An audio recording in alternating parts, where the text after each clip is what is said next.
بسم اللہ الرحمن الرحیم۔ دوستو، آج آپ نے دیکھا کہ NA-122 میں آخر کار 2 سال اور کچھ ماہ کے بعد فیصلہ آیا ٹریبیونل سے، جس میں ایاز صادق صاحب کو نااہل قرار دیا گیا اور NA-122 کے اندر واپس پولنگ کا حکم دیا گیا ہے۔ ایاز صادق صاحب 2 سال تک سٹے آرڈر کے پیچھے چھپے رہے اور آج جب ان کے خلاف فیصلہ آیا تو انہوں نے ایک اور سٹے آرڈر لینے کا اعلان کر دیا، اور ان کو مشورہ دینے والا، اسلام کے نام کو بیچنے والا، ایک ڈیزل کے پرمٹ لینے والا، ایک ضمیر فروش انسان جس کو آپ لوگ المعروف ڈیزل کے نام سے پکارتے ہیں، معذرت کے ساتھ میں اس کا نام نہیں لوں گا مولانا لگا کے، کیونکہ اس کی حیثیت اتنی نہیں ہے، اس کی اتنی اوقات نہیں ہے کہ اس کے نام کے ساتھ مولانا لگایا جائے۔ خواجہ سعد رفیق پہلے نااہل ہوا، اس نے جا کے سٹے آرڈر لیا، یا صادق نااہل ہوا، وہ بھی جا کے سٹے آرڈر لے گا۔ مجھے پورا یقین ہے یہ سٹے آرڈر لیں گے، مگر کچھ شرم ہوتی ہے، کچھ حیا ہوتی ہے، کچھ اخلاقیات ہوتی ہیں، کچھ شرم کرو۔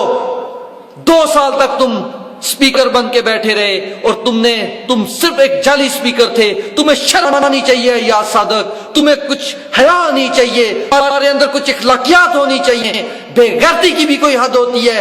تم لوگ 2 سال تک نااہل بندے کو تم نے سپیکر کے منصب پہ بٹھایا، مسلم لیگ نون والوں، شرم کرو تم لوگ۔ 2 سال تک اس کی رولنگز سب غیر قانونی ہیں، سب غیر قانونی ہیں، اس سے ساری مراعات واپس لینی چاہیے، اس سے سارے اختیارات اس کے واپس لینے چاہیے، اس نے جو سیلریز اس دوران لی ہیں وہ بھی واپس کرے اس پاکستانی غریب عوام کی۔ ایاز صادق 2 سال تک سٹے آرڈر کے پیچھے چھپا رہا، سچ اس نے لوگوں کے سامنے نہیں آنے دیا۔ آج سچ سامنے آیا تو دم دما کے بھاگے ہیں یہ یہاں سے۔ مسلم لیگ نون والے فیصلے سے پہلے خوشیاں مناتے رہے، ان کی عورتیں بیچ روڈ پہ ڈانس کرتی رہی۔ ہمیں ڈانس کا تانا دینے والوں، آج کون سا شرعی قسم کا تم لوگ ڈانس کر رہے تھے؟ فیصلے سے پہلے تم لوگوں نے ڈانس شروع کر دیا۔ کون سا اخلاقی ڈانس ہے وہ؟ کون سے آئین کے تحت وہ جائز ڈانس ہے؟ کیا مولانا فضل الرحمان نے یہ فتویٰ تو نہیں دیا کہ 73 کے آئین کے تناظر میں یہ ڈانس جائز ہے؟ مولانا فضل الرحمان جیسے ضمیر فروش انسان کا میں نام لینا اپنی توہین سمجھتا ہوں۔ ایاز صادق کے اوپر میں بات کرنا چاہ رہا تھا، لیکن مولانا فضل الرحمان جیسے بے غیرت انسان کی بات بیچ میں آ گئی۔ ایاز صادق، تمہیں کچھ شرم آنی چاہیے، تم پہلے اسٹے آرڈر نہ لیتے، دودھ کا دودھ اور پانی کا پانی ہو جاتا۔ مسلم لیگ نون والوں، تم کہتے ہو کہ پنجاب اور خصوصاً لاہور ہمارا قلعہ ہے، تمہارے قلعے سے 2 حلقے کھلے اور دونوں حلقوں میں تم ننگے ہو گئے ہو۔ پہلے تمہارا سعد رفیق گیا، اب تمہارا سپیکر صادق گیا۔ تم لوگوں کو شرم آنی چاہیے۔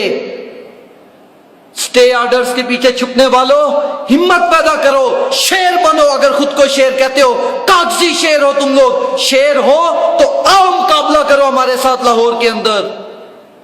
ہمت ہے تو میدان میں آؤ، دھاندلی کر کے الیکشن جیتنے والوں آؤ میدان میں، تمہیں چھٹی کا دودھ یاد کروا دیں گے ہم۔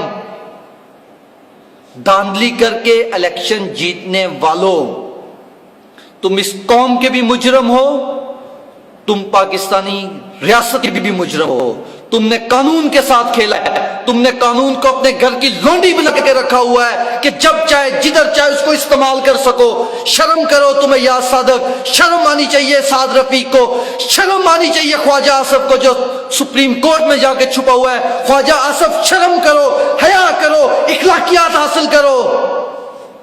بے غیرت انسان، تم نے میرے لیڈر کے بارے میں یہ الفاظ استعمال کیے، تمہارا جیسا منہ ویسی چپیڑ ہوگی۔ تمہیں شرم آنی چاہیے، تمہیں حیا آنی چاہیے۔ تمہارے لیے یہ الفاظ میں بار بار استعمال کروں گا۔